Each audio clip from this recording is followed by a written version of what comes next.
Okay, let's put this thing in recording also so that those who miss can watch it later, right? Don't worry about the attendance, and please message your friends that they can join it here. Okay. Okay, so can you comment now that can you see people on Zoom this screen? Yes, sir. Okay, I think your volume is a bit low. Okay, yeah, so Muskan said yes. Thanks, Muskan. Okay, so let's see after this bit chaotic situation what we can do. We already wasted around 15 minutes. Anyway, जा रहा है बेटे washroom जा रही हूँ, फिर जाऊंगी। so the issue with the Zoom is that if you are unmute, you can easily heard by everyone. Similar in BB also, but by default that is. we-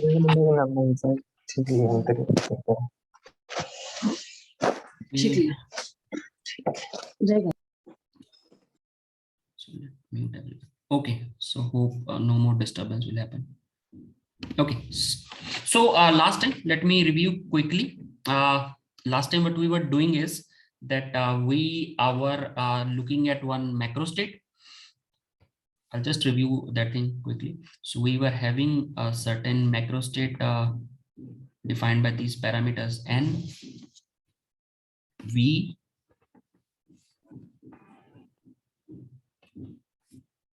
just a minute, because I have to admit students simultaneously. Okay, and E, right? So then we were basically interested in calculating the number of microstate corresponds to this. And we actually used some tools to do so. And basically what we have done, we have gone to the geometry to calculate this number of microstates. So originally we were symbolizing this by omega to do this thing, but later we argued that instead of calculating this number of states having energy E and number of particles being N, instead of doing this, why not let's do calculate all the number of accessible states which are having energy E, which is less than or equal to this E. So basically we calculated this also. Just give me one sec. No, it's not working.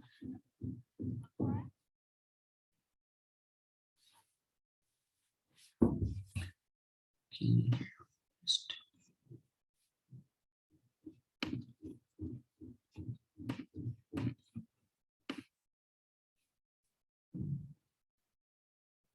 Okay, so yeah, so then how we did that, we basically jumped into the geometry of this energy eigenstates, and we basically calculated all the number of microstates accessible to the macrostate, having in fact we calculated the radius of a hypersphere, I would call, with radius energy star square root.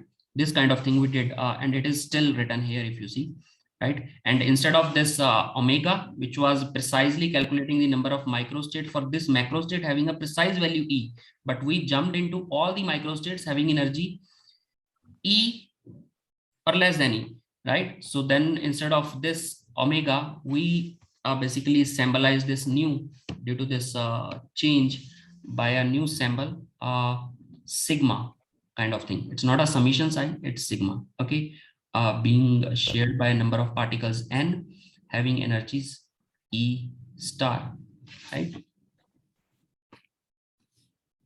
So this was what we have done in last lecture. And then I told you that this is nothing but the volume of that hypersphere.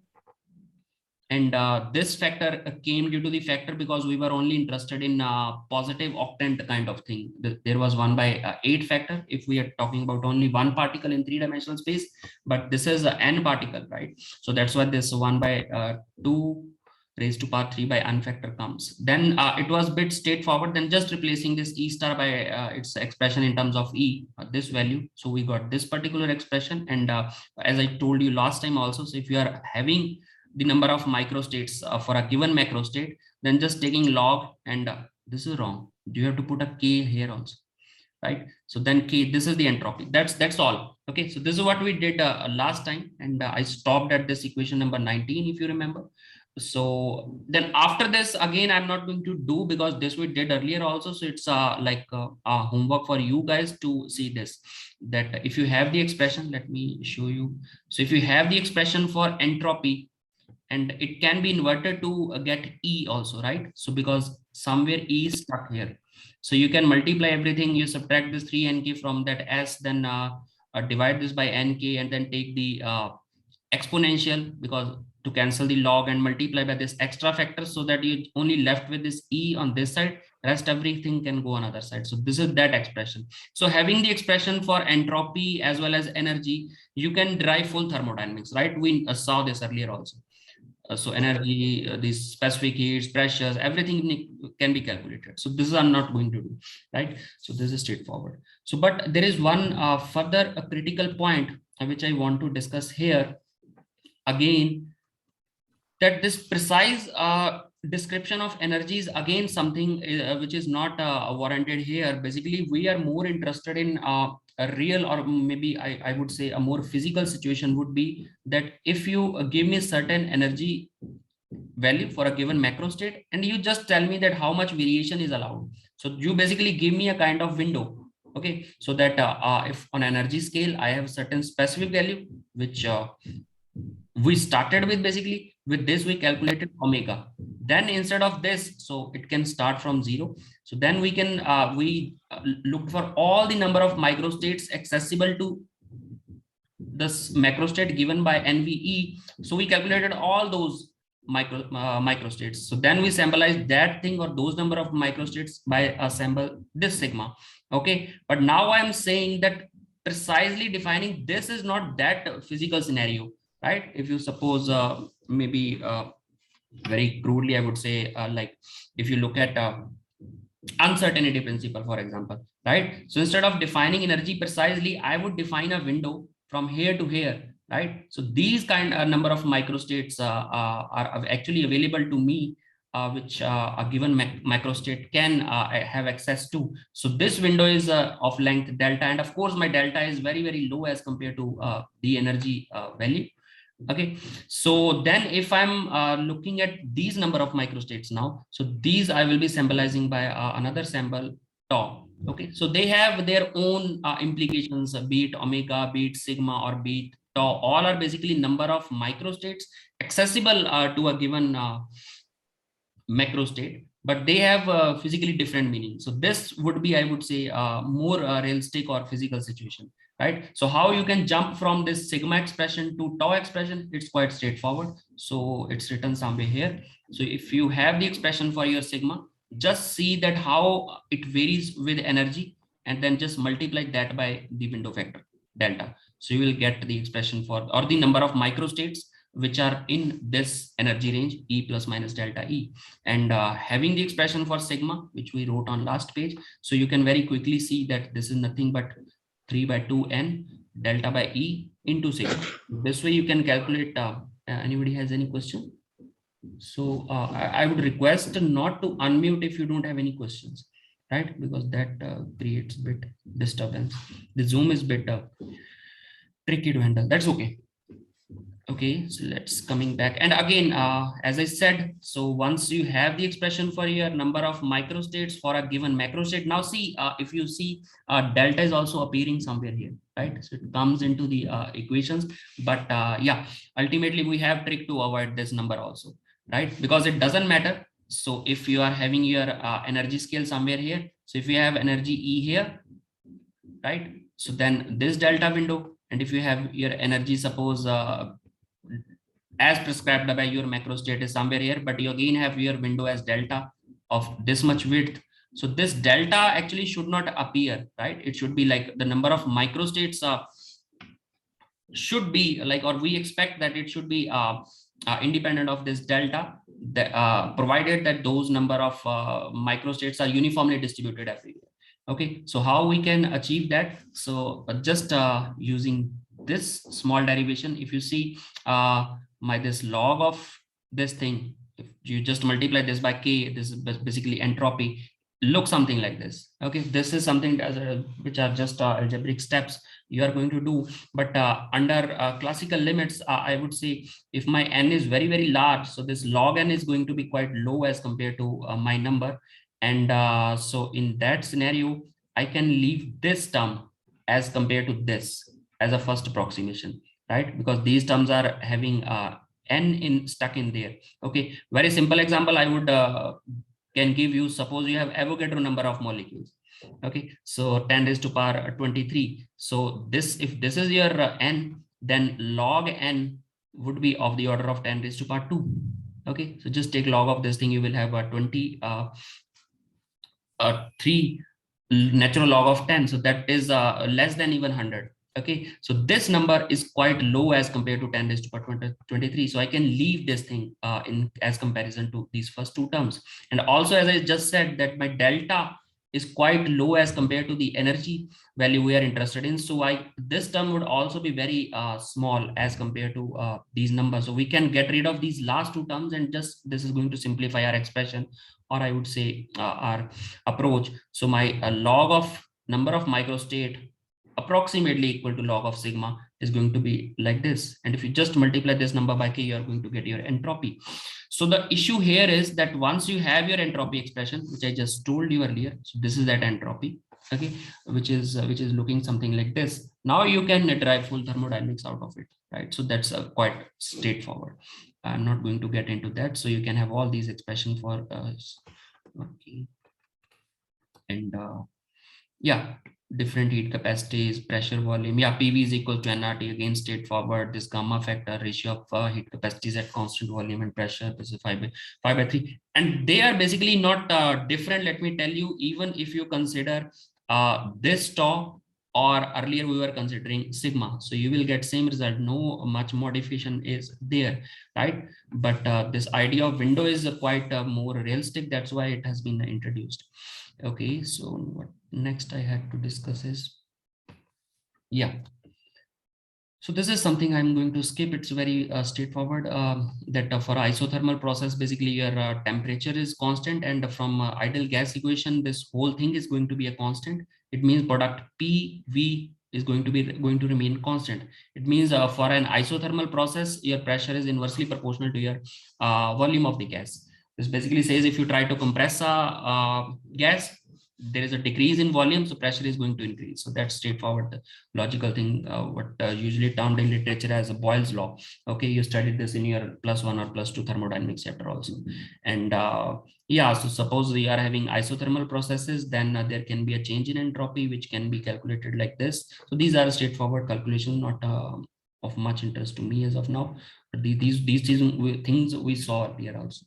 These are just driving the thermodynamics of your system, having the expression. Most critical thing was to have this tau, n, v, e, and delta also, but it doesn't appear under those approximations. So once you have this, taking the log of this, multiplying this by K, so this is entropy. And once you have your entropy as a function of course, n, v, and E, you can derive the thermodynamics. And this can be as in principle, can be inverted to write energy as a function of energy, N, V, and S. So from these two expressions, this one and this one, all of the above equations on last couple of pages can be derived straightforwardly. No logic or no deep argument is there. Okay. So this was like kind of completion of last thing. I had something in mind. So we are left with around 10 minutes. We already wasted 10 to 15 minutes between Zoom and Blackboard, but that's okay. So let's see how much we can do. Although I had planned to finish it, but we'll wind it this up in today's afternoon lecture, right? We also have lecture at 3:30, I guess, which is a makeup the class. Okay, so yeah, so this is very important issue with this classical statistic expression derived for example, the ideal gas.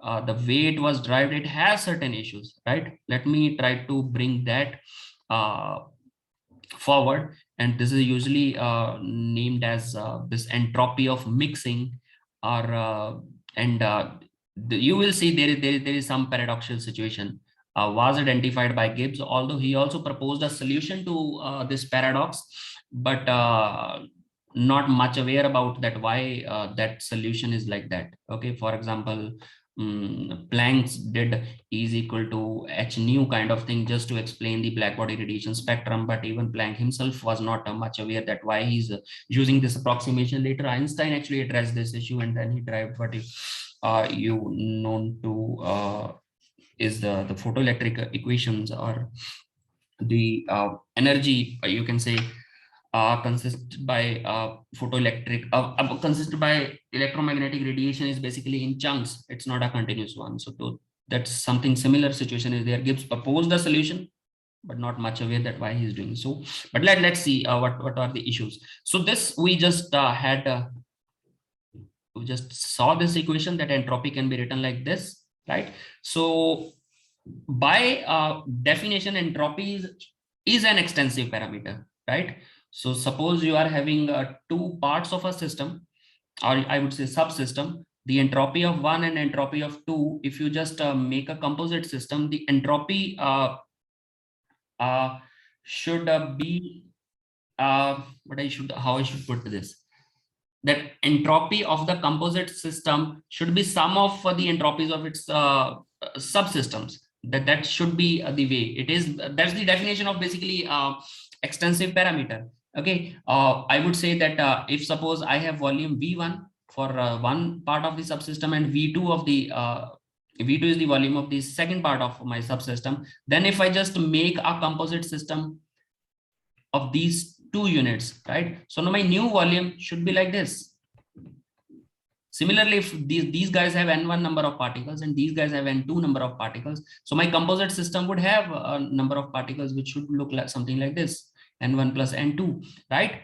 Similar we are expecting for entropy also, because being an extensive parameter, but this expression doesn't allow so. Let's see how this happens, right? So this is, I'm just saying that if I increase the energy by a factor alpha, or you can say I take alpha number of a subsystem and just make the composite system out of them, so total energy will be just alpha time the energy of each individual subsystem, right? Similarly, if I change number of particle by factor alpha and volume by factor alpha, then this entropy doesn't scale as alpha as this can be seen, right? So this E, if you just try to change this E as alpha E, these number of particles, just scale up your extensive parameters as alpha n, right? And this V goes as n, no, just a minute, alpha V, right? This alpha get out of this thing because they just cancel out, right?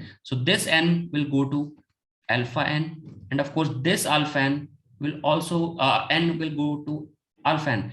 Everything looks quite okay, but this s doesn't go to alpha s, right? Because of this term, because this alpha will stuck there. You can't take it out of log so that you can write everything, because you can take this alpha common here, and this alpha also you can take common.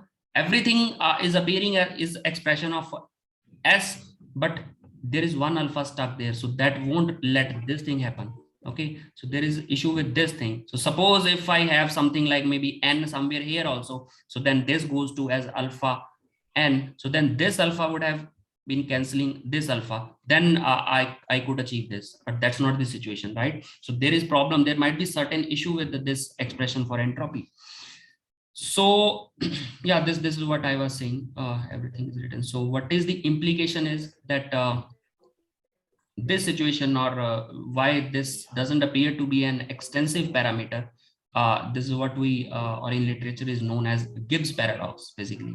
Okay, so somebody is on unmute.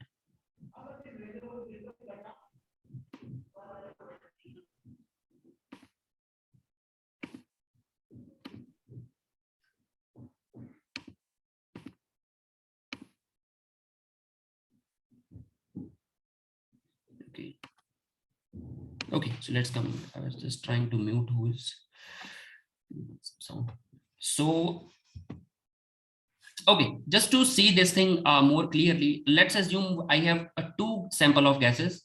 sample 1 and sample 2, right? So their number of particles are being represented by N2. They have volume, occupying volume V2. Similarly for gas number 1. So these are the parameters, right? And one thing I would just assume that they both are at same temperature. Okay, so that's the situation. Okay, so in fact, if you might remember, so this energy being possessed by these ideal gases was 3 by 2 N K T, right? So energies can be written like this: N1 T same, so E is E1 will be something like this. So this we saw for ideal gas, right? So we derived this earlier. Now entropy is given like this. We just saw this thing. So where I can be 1 or 2. So if you put this 1, so it means that's the entropy of system number or gas sample 1. So this that will be N1 K log kind of thing. And if you put just I is equal to, so that would be entropy of your second gas sample. Okay. Yeah, this can be bit rearranged, not much of a trick. So using this expression, which I just wrote here, right? So you use this there. This way, basically, you can get rid of this Ni and Ei simultaneously. Okay, you will only have a KT term stuck here. So this is another way to write same entropy expression. Now, suppose we mix. So suppose there was a partition and I just remove that partition. Okay, so that we mix these two gases. Now, if we mix, that the total entropy of the mixture of the gas is not equal to S1 plus S2. This we'll see on next slide. In fact, it will be equal to, I want to put a summation on there. So N1, because now N1 molecule have access to full volume V, where this V is my V1 plus V2. Okay, so N1 molecules or atoms, because we consider while driving, these are monatomic gases. So they have access to full volume 3 by 2 N1K. So this M1 is the mass of particles of gas number 1. Then there will be at the next term N2 number of particle, access to V volume. Similarly, N2 there, M2 there, rest everything follows, right? So now if I'm interested in calculating the initial energy, like before mixing, I can also write the expression for S1 and S2. Okay. So suppose I have in compartment number 1, for example, I have a hydrogen gas, and in compartment number 2, suppose I have oxygen gas, and I'm not expecting any chemical reaction amongst them, right? So only physical interactions. And you can for example, assume that they are monatomic. Okay, even molecule of these gases are H2 and O2, you can consider them as like ignoring their internal degrees of freedom. That's the whole idea. Okay, so we can calculate this entropy of mixing kind of thing. So the final entropy was S total minus this was the initial entropy. Okay, so and we already have expression for these guys. This was the S total, right? And S1 and S2 can be written from this. And if you just do a bit of algebra, we can actually find the expression for this change in entropy, and that I would expect you people to do. And this comes out to be like this thing. Okay, rest everything cancels out. So this is the situation, and V, of course, this V is V1 plus V2. Okay, and if you see, because this V by V1, this will be a number greater than 1. So this whole number will be a positive. Similarly, this also will be a positive number. And in fact, this entropy is going to increase. This is what we expect basically, right? So if I have two samples of gases, and if I just mix them, so the degrees of freedom, or the number of states accessible to both of the state is going to increase. So basically, I'm saying this number tau is going to increase. So if this is increasing, of course, because K log tau is what my entropy is, so this is also going to increase. So this is what expected. There is no problem till now.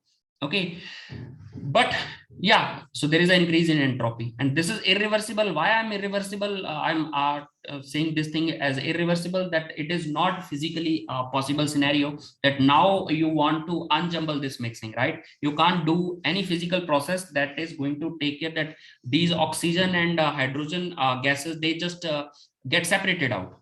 Okay, so that's not going to be a possible thing. Okay, so I think from this point onward, and can anybody unmute and tell me that which class you have after this? Can anyone tell me? Hmm?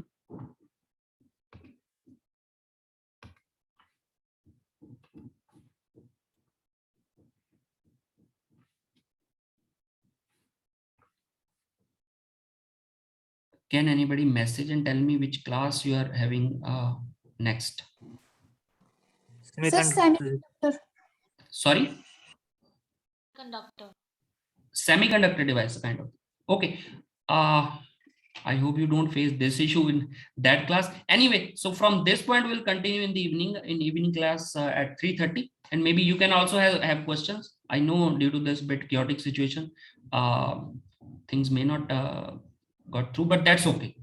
That's okay, right? So that's fine. You can leave now. I'll continue from this point. Thank you.